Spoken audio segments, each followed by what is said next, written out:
안녕하십니까? 믿음의 여정 속에서 던져지는 깊은 질문들에 대해 함께 답을 찾아가는 시간입니다. 오늘 우리는 초대교회부터 현대에 이르기까지 수많은 신앙인들이 고민해온 핵심적인 주제들을 다루게 될 것입니다. 바로 예수님의 부활이 단순한 상징 이상의 의미를 갖는지, 진정한 제자의 삶이란 무엇인지, 그리고 우리가 하나님을 어떻게 불러야 하는지에 대한 이야기입니다.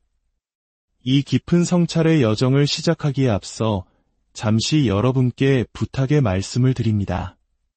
만약 오늘 이 이야기가 여러분의 마음에 울림을 준다면 좋아요와 공유를 통해 이 은혜로운 메시지를 더 많은 이들과 함께 나누어 주십시오. 여러분의 작은 행동 하나가 누군가에게는 새로운 희망의 빛을 전하는 귀한 통로가 될 수 있습니다. 이 채널을 구독하시면 앞으로도 계속될 영적인 탐구에 함께 하실 수 있습니다.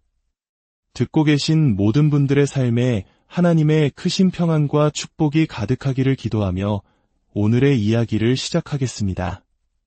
첫 번째 질문은 기독교 신앙의 가장 근본적인 사건, 바로 예수님의 부활에 관한 것입니다. 어떤 이들은 묻습니다. 예수님의 육체적 부활이 역사적 사실이라는 것이 그렇게 중요한가요? 그저 하나의 강력한 은유나 상징으로 받아들이면 충분하지 않을까요? 이 질문은 매우 중요합니다. 실제로 저명한 신학자들 사이에서도 예수님의 십자가 죽음이 구원의 핵심이며 부활은 그 위대한 희생의 의미를 설명하기 위한 상징적인 장치에 가깝다고 주장하는 이들이 있습니다. 즉, 예수님의 대의와 정신이 제자들의 마음속에서 되살아난 것, 그것이 바로 부활의 진정한 의미라는 것입니다. 그들은 설령 예수님의 육체가 무덤에 그대로 남아있었다고 한들 기독교 신앙의 본질은 달라지지 않았을 것이라고 말합니다. 하지만 성경이 증언하고 지난 2000년간 교회가 지켜온 믿음은 이와는 전혀 다른 차원의 이야기를 들려줍니다. 예수님의 부활을 단순히 정신의 승리나 상징적인 사건으로 축소할 때 우리는 기독교 신앙의 심장을 잃어버리게 됩니다. 생각해 보십시오. 예수님 당시 유대 땅에는 수많은 메시아 운동, 예언자 운동이 있었습니다. 그들 대부분은 그 지도자가 죽음으로써 끝을 맺었습니다. 로마에 의해 처형당한 지도자의 추종자들이 며칠 뒤에 모여 비록 그는 죽었지만 그의 정신은 우리와 함께 살아있다고 말할 수는 있었을 것입니다. 하지만 그들 중 누구도 그가 죽은 자 가운데서 다시 살아나셨다고 외치지는 않았습니다. 왜냐하면 당시 사람들에게 부활이라는 단어는 영적인 생존이나 정신의 계승을 의미하는 단어가 아니었기 때문입니다. 부활은 문자 그대로 육체를 가진 존재가 죽음을 이기고 새로운 몸으로 다시 살아나는 것을 의미했습니다. 바울 사도는 예수님의 부활이 없었다면 우리의 믿음도 헛되고 우리는 여전히 죄 가운데 있을 것이며 이 세상에서 가장 불쌍한 자일 것이라고 단언합니다. 왜 그랬을까요? 부활은 단순히 예수님 한 분이 죽음에서 살아나신 기적적인 사건에 그치지 않기 때문입니다. 부활은 하나님께서 태초에 만드셨던 이 세상, 즉 우리의 몸을 포함한 모든 피조 세계가 얼마나 선하고 아름다운지를 다시 한번 확증하신 사건입니다. 많은 고대 철학이 육체는 영혼의 감옥이며 이 물질 세계는 언젠가 버리고 떠나야 할 곳이라고 가르쳤습니다. 하지만 성경은 처음부터 끝까지 하나님께서 만드신 이 세상을 긍정합니다. 예수님의 부활은 바로 그 창조 세계의 회복 프로젝트, 즉 새로운 창조의 시작을 알리는 장엄한 선포였습니다. 예수님께서는 십자가에서 인류의 모든 죄와 죽음, 부패를 짊어지시고 무덤으로 들어가셨습니다. 그리고 부활하심으로써 죽음의 권세를 깨뜨리고 새로운 생명, 썩지 않을 몸으로 이 땅에 새로운 시작을 여셨습니다. 그분의 부활한 몸은 앞으로 하나님께서 온 세상을 새롭게 하실 그날의 첫 열매이자 그 위대한 프로젝트의 원동력이 됩니다. 요한복음 20장을 보면 부활하신 예수님께서 제자들에게 숨을 내쉬며 성령을 받으라고 말씀하십니다. 이는 마치 하나님께서 태초에 흙으로 사람을 지으시고 그 코에 생기를 불어넣으셨던 창조의 순간을 떠올리게 합니다. 부활하신 주님께서 주시는 성령을 통해 이제 우리 자신이 작은 새로운 피조물이 되고 이 세상 속에서 하나님의 새로운 창조를 이루어가는 사람들이 되는 것입니다. 따라서 부활을 빼버리면 기독교는 개인의 영적 만족이나 사후 세계에 대한 막연한 희망을 주는 여러 종교 중 하나로 전락하고 맙니다. 하지만 육체적 부활을 믿는다는 것은 예수님의 죽음과 부활로 인해 이 세상이 질적으로 다른 곳이 되었으며 지금 여기서부터 하나님의 나라가 시작되었다는 것을 믿는 것입니다. 그것은 하나님의 정의와 창조에 대한 사랑이 마침내 만나는 지점이며 절망의 자리에서 피어나는 궁극적인 희망의 근거입니다. 두 번째 질문은 우리 모두의 마음에 깊은 울림을 주는 주제, 바로 제자의 길에 대한 것입니다. 한 청취자께서 이렇게 물어오셨습니다.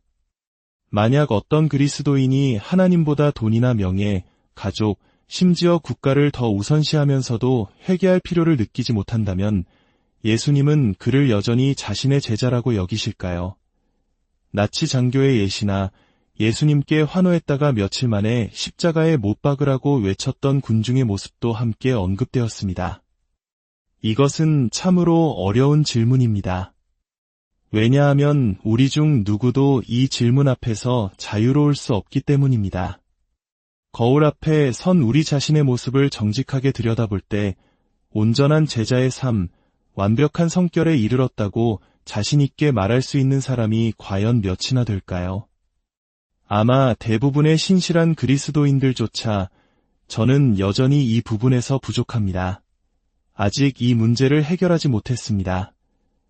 라고 솔직하게 고백할 것입니다. 그렇기 때문에 지혜로운 그리스도인의 가장 특징적인 기도는 주여, 이 죄인을 불쌍히 여기소서가 아닐까 싶습니다. 그리고 동시에 로마서 8장에 그러므로 이제 그리스도 예수 안에 있는 자에게는 결코 정죄함이 없나니 라는 약속의 말씀에 굳게 서는 것입니다.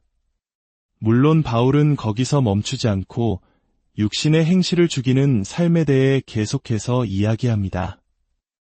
그렇다고 해서 우리가 어떤 죄는 용납되고 어떤 죄는 절대 용납될 수 없다는 식의 미끄러운 잣대를 들이댈 수는 없습니다.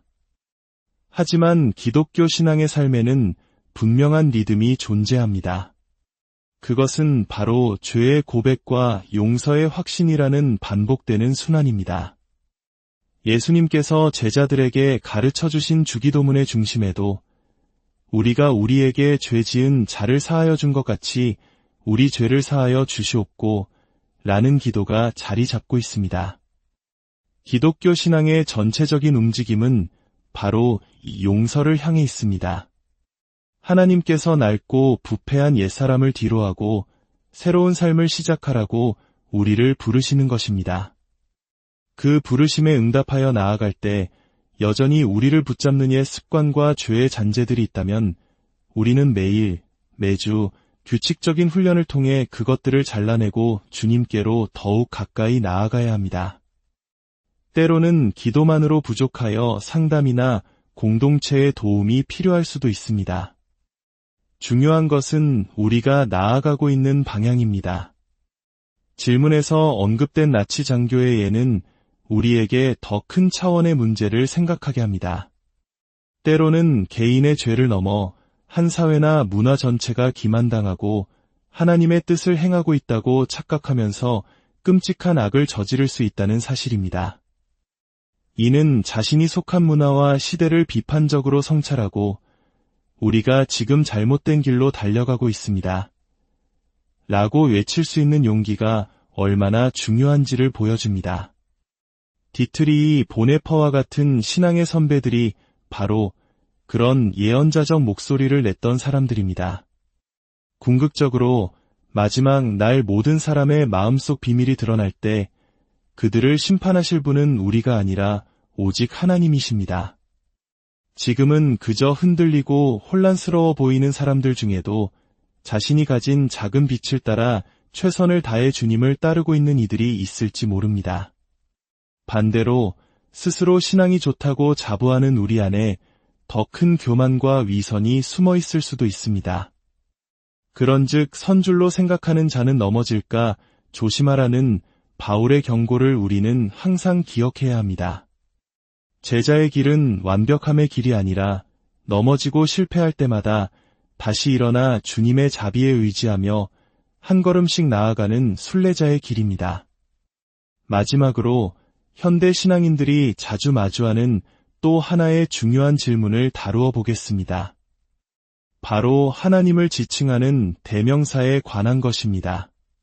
삼위일체 하나님은 남성도 여성도 아닌데 하나님을 그분이라는 남성 대명사로 부르는 것이 과연 적절할까요? 이 질문의 배경에는 오랜 세월 동안 남성 중심적이었던 사회와 교회 문화에 대한 반성이 깔려 있습니다. 만약 하나님이 남성이라면 남성이 곧 신이 된다는 페미니스트 신학자 메리 데일리의 지적처럼 하나님을 남성으로만 묘사하는 언어가 남성의 지배를 정당화하는 도구로 오용될 수 있다는 우려입니다. 물론 신학적으로 하나님은 우리의 성별이라는 범주를 초월하시는 분이라는 점은 분명합니다. 삼위일체 하나님은 인격적인 분이시지만 동시에 우리의 이해를 뛰어넘는 광대하고 신비로운 분이십니다. 하지만 성경 안에서 우리는 매우 구체적인 호칭을 마주하게 됩니다. 바로 예수님께서 하나님을 아버지라고 부르셨다는 사실입니다. 또한 성자 예수님은 역사 속에서 분명한 남성으로 성육신하셨습니다. 그렇다면 우리는 아버지라는 호칭을 어떻게 이해해야 할까요? 중요한 것은 성경이 말하는 아버지는 우리가 흔히 떠올리는 가부장적이고 권위적인 남성의 이미지가 아니라는 점입니다. 오히려 신약 성경은 그 이미지를 완전히 뒤집어 놓습니다. 예수님을 통해 계시된 아버지는 분노하고 군림하는 분이 아니라 긍휼과 자비와 온유함이 넘치는 분입니다. 자기 자신을 내어주시기까지 우리를 사랑하시는 자기 희생적인 사랑의 근원이십니다. 더 나아가 구약 성경을 깊이 들여다보면 하나님을 묘사하는 풍성한 여성적 이미지들도 발견할 수 있습니다.